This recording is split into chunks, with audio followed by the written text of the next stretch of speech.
Bloody Mary. How many times have you looked at your own reflection today? You check the bathroom mirror when you brush your teeth. You catch your profile in the dark glass of your phone screen. You glance at the rear view mirror when you drive.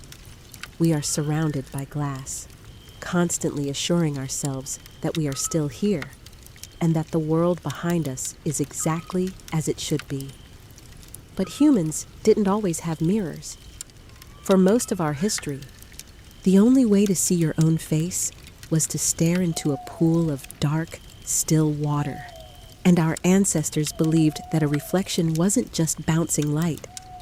They believed it was a piece of your soul, trapped on the other side of a very thin barrier. They believed that if you stared too long into the dark water, something else might look back. Tonight, we are going to look into the glass, turn off the lights, and speak the name that we were all warned never to say out loud. Turn your volume up, and whatever you do, don't look behind you. Welcome to American Haunted Tales. My name is Arthur. I deal in the restoration of antique furniture and historical artifacts, operating out of a large converted warehouse in upstate New York. I spend my days working with wood, brass, and velvet that is older than the country itself. When you work with antiques, you get used to the feeling of lingering history. You get used to the smell of century-old dust and the quiet and heavy atmosphere that clings to objects that have outlived their original owners. I am not a superstitious man. I believe in the tangible. I believe in what I can sand down, varnish, and repair. But 3 months ago, I purchased an item from an estate sale in Salem, Massachusetts, that completely shattered my understanding of reality. It was a standing cheval mirror, likely crafted in the late 18th century.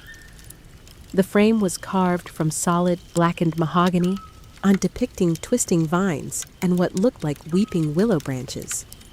The glass itself was original, thick, heavy, and poured by hand. Because of its age, the silver backing behind the glass had begun to oxidize and rot, creating dark, cloudy spots that looked like creeping black mold suspended deep inside the mirror. It was a beautiful, melancholic piece of craftsmanship. I set it up in the center of my workshop, intending to strip the mahogany and perhaps replace the glass if the silvering was too far gone. For the first few days, the mirror just sat there, covered by a heavy canvas drop cloth, while I finished a different project. But I found myself constantly distracted by it. Even covered, it felt like it was taking up too much space in the room. It felt like an occupied chair. On a Tuesday night, a massive thunderstorm rolled through the valley, while knocking out the power grid for the entire industrial park. The fluorescent lights overhead snapped off with a sharp click, plunging the massive workshop into total, suffocating darkness. The only light came from the sporadic, violent flashes of lightning outside the high, frosted windows. I lit a heavy pillar candle I kept on my workbench and sat there, listening to the rain hammer against the corrugated metal roof. The flickering orange light cast long, dancing shadows across the concrete floor. In the center of the room, the canvas drop cloth had slipped off one corner of the antique mirror, revealing a jagged triangle of dark, cloudy glass. I don't know why I walked over to it. Perhaps it was the boredom. Perhaps it was the hypnotic rhythmic sound of the rain. Or perhaps the mirror was already pulling me in. I grabbed the edge of the heavy canvas and pulled it away. The cloth slid to the floor with a soft, heavy thud. I stood in front of the mirror, holding the candle at chest level. The glass was so warped and dark that my reflection looked like an oil painting submerged in dirty water. My eyes were completely lost in shadow. Everyone knows the legend. It's a slumber party game. A dare meant to scare children. You stand in a dark room, illuminated only by candlelight. You stare into a mirror and you say her name 3 times. Most people think it's just a silly urban myth. What they don't know is the history of the ritual. It is a form of scrying, an ancient practice used by mystics to open a window into the realm of the dead. The repetition of the name 3 times is not arbitrary. It is a deliberate historical mockery of the Holy Trinity, designed to strip away the spiritual protection of the room. You are knocking on a door that is only meant to open one way. I stared at my distorted reflection. The rational part of my brain told me to put the cloth back over the glass and go home. But the isolation of the dark warehouse, the primal fear of the storm, and a sudden morbid curiosity took hold of me. I wanted to prove to myself that it was just glass and silver, just an old, rotting piece of furniture. I took a slow, deep breath. The air in the workshop felt suddenly very cold, smelling sharply of ozone and old dust. "Bloody Mary," I said. My voice sounded flat and weak, swallowed instantly by the vast, dark space of the room. I watched my lips move in the reflection.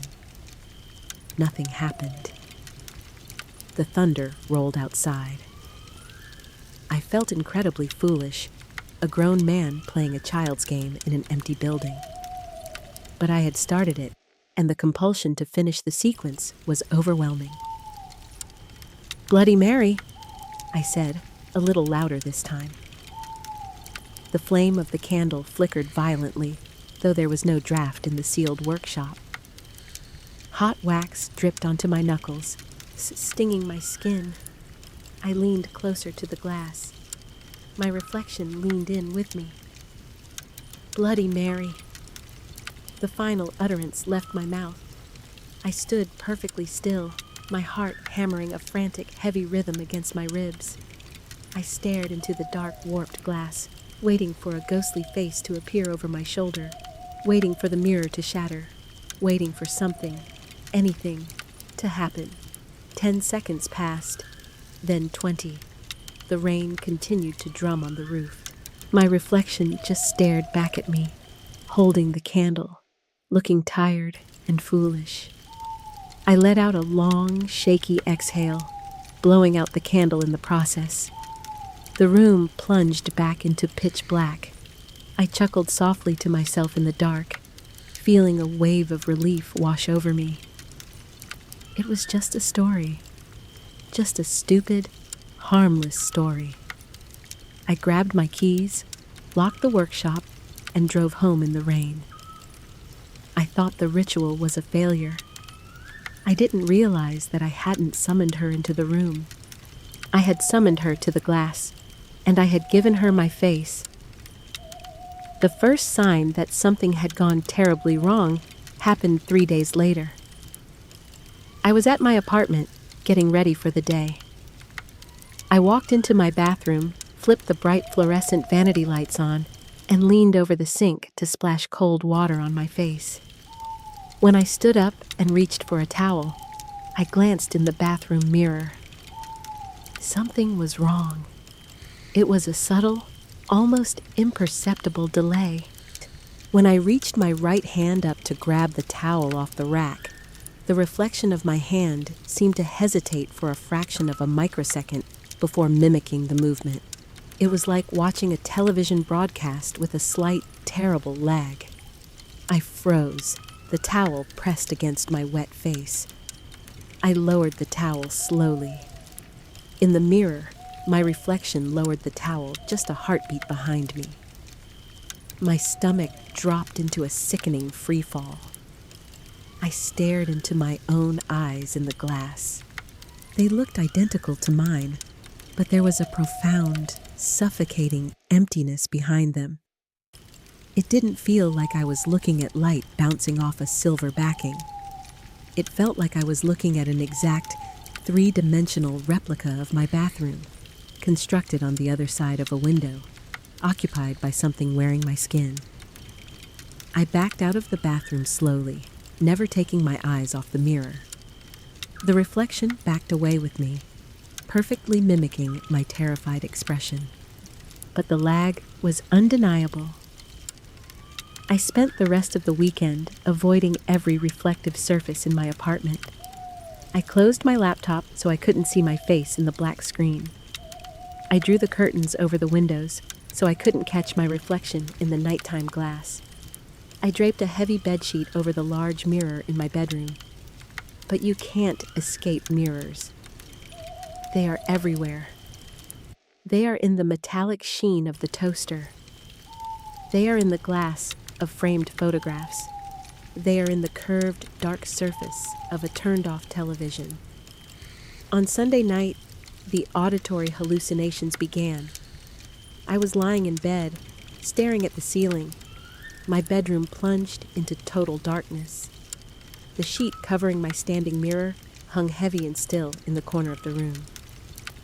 The apartment was completely silent. Then I heard it. It was a sound so quiet, I thought it was the blood rushing in my own ears at first.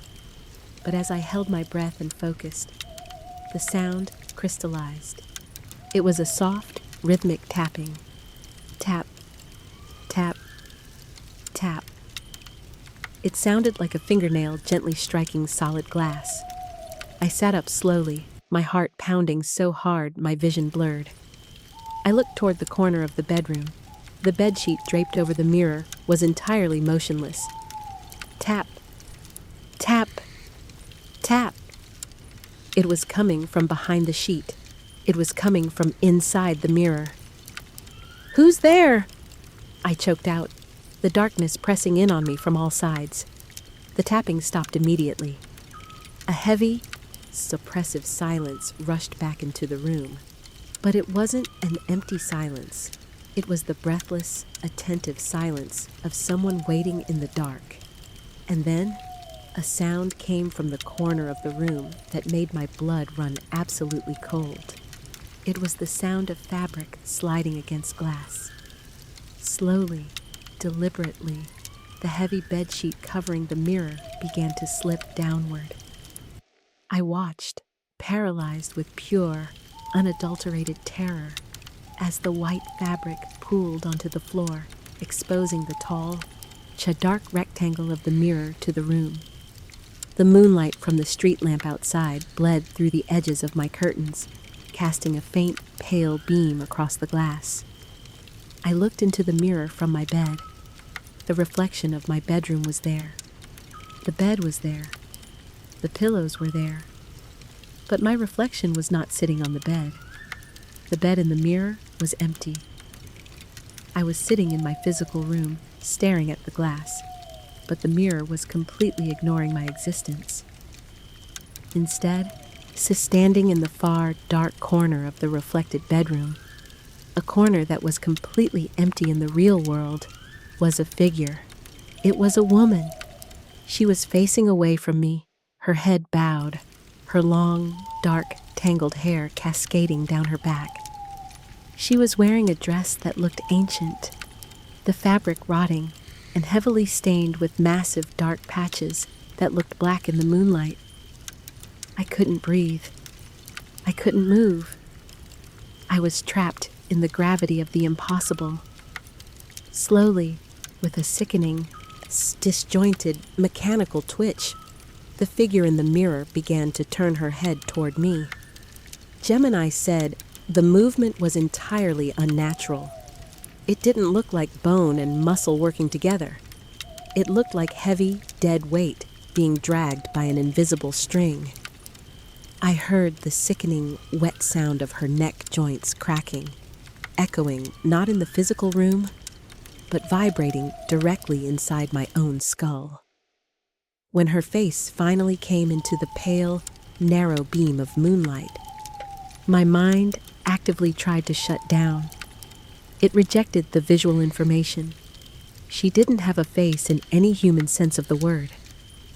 It was a ruined, weeping landscape of deep lacerations and torn flesh, slick with dark, thick blood that dripped steadily onto the rotting lace collar of her dress. But the eyes were completely intact. They were wide, unblinking, and entirely black, staring through the glass with an ancient, burning, fathomless hatred. She took a step forward. The mattress in the reflection didn't compress. She walked right through the image of my bed as if the furniture in her world was nothing more than thick smoke.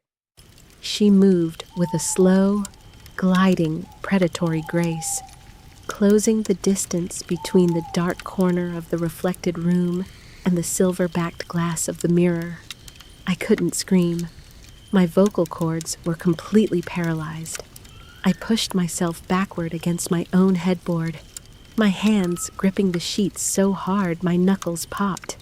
She reached the boundary. She stood right on the other side of the mirror, inches away from me in the physical space of the room. She slowly raised a pale, skeletal hand, her fingers stained entirely black at the tips, and pressed her palm flat against the inside of the glass. A sharp, violent web of frost instantly exploded across the surface of the mirror, radiating outward from where her hand touched the barrier. The temperature in my bedroom plummeted so fast, I could see my own terrified, jagged breaths misting in the air. Then she opened her mouth, her jaw unhinged, dropping impossibly low, tearing the ruined flesh of her cheeks. She didn't scream. Instead, she let out a long, wet, rattling exhale. The breath hit the inside of the glass, fogging it up. And in that condensation, a single word was traced by an invisible finger on my side of the room. M-I-N-E. The spell of paralysis broke. Pure, unadulterated adrenaline flooded my system. I threw myself sideways off the bed, hitting the hardwood floor hard. I scrambled on my hands and knees, my mind fractured by panic, desperate to get out of the bedroom. I didn't look back at the mirror. I didn't want to see if she was trying to push her way through. I hit the door frame, grabbed the handle, and threw myself into the dark hallway. I leaned against the hallway wall, gasping for air, my heart hammering against my ribs like a jackhammer. I squeezed my eyes shut, trying to convince myself I was having a night terror, a hallucination brought on by stress and isolation. "It's not real," I whispered, the sound of my own voice grounding me slightly. "It's just glass. It's just a mirror." I opened my eyes. Directly across from me in the hallway hung a long, decorative mirror with a silver frame. She was already there. She wasn't in the bedroom anymore. She had moved through the connected network of reflections. She was standing in the dark, mirrored hallway, her ruined face pressed so hard against the glass that the skin smeared against the barrier. She began to pound her fists against the inside of the mirror. Bang! Bang! Bang! The sound wasn't coming from the glass. It was coming from the wood of my own walls. The entire house was shuddering with the force of her blows. I screamed, a raw, guttural sound of pure terror, and bolted down the hall toward the living room. I needed to get out. I needed to get to the front door and out into the street where there were streetlights, where there were people, where there were no mirrors. I burst into the living room, completely forgetting the massive 60-inch flat-screen television mounted on the far wall. The screen was turned off. It was a giant, perfect rectangle of black glass. As I ran toward the front door, the dark screen of the television illuminated from the inside. It didn't turn onto a channel. It glowed with a sickly, pale, ambient light. She was inside the television. She was crawling. Her limbs were contorted at horrific, broken angles, her bloody dress dragging behind her as she pulled herself across the floor of the reflected living room. She was moving incredibly fast, scrambling toward the front of the screen. She threw her upper body against the thick plastic display. The television groaned under the immense pressure. The screen began to bow outward into my living room. I could see the physical plastic warping, bulging toward me as she pushed from the other side. A hairline crack spider-webbed across the top corner of the screen with a sharp, explosive pop. She was breaking through. I didn't run for the front door. If she breached the glass before I got the deadbolt undone, I was dead. Or worse, I would be pulled into whatever dark, rotting dimension she occupied. I grabbed the heaviest thing I could find, a solid brass lamp resting on the end table, and ripped the cord out of the wall. I swung the heavy brass base with every ounce of strength I had, smashing it directly into the center of the television screen. The glass shattered in a brilliant, violent explosion. Shards of sharp black plastic and glass rained down across the living room carpet. The pale light instantly vanished. The television was destroyed, leaving only a jagged, gaping hole of exposed wires and broken circuitry. I stood there, heaving, my arms shaking uncontrollably. The heavy silence of the apartment rushed back in. I waited. Nothing moved. Nothing pounded against the walls. The oppressive, freezing presence seemed to evaporate. I dropped the brass lamp. It hit the floor with a dull thud. I had stopped her. I had severed the connection. I stepped backward, my boots crunching on the broken shards of the television screen scattered across the rug. I looked down at the mess I had made.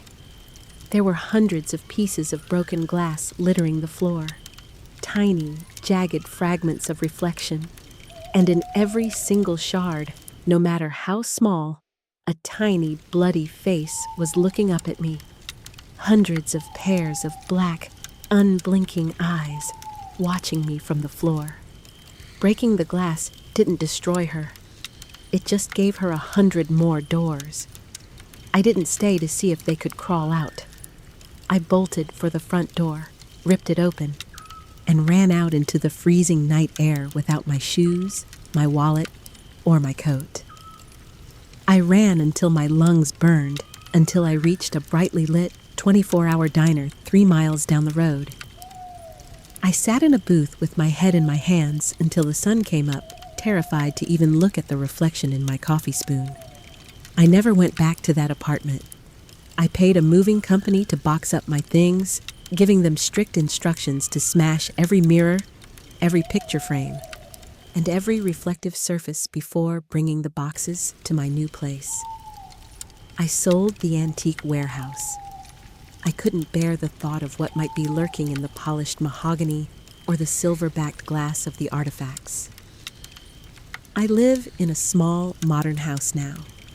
It has matte paint. It has frosted windows. There is no television in the living room. There is no mirror in the bathroom. When I need to shave, I do it entirely by touch, running the razor over my skin in the dark. People think I'm eccentric. They think I suffered some kind of nervous breakdown. Let them think what they want. They don't know the truth. They don't know that the physical world we live in is just one side of a two-way mirror. So, tonight, when this video ends, I want you to go into your bathroom.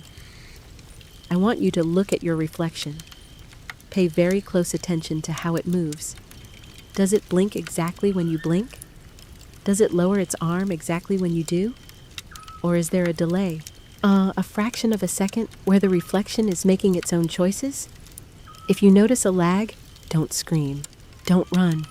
Just quietly turn off the light, walk out of the room, and never, ever look in that glass again.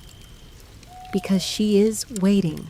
She is always waiting, and she is incredibly patient. If you survive this look into the dark side of the glass, make sure to hit that notification bell so you never miss a trip into the unknown. We have many more terrifying urban legends and true ghost stories from the dark corners of America coming soon.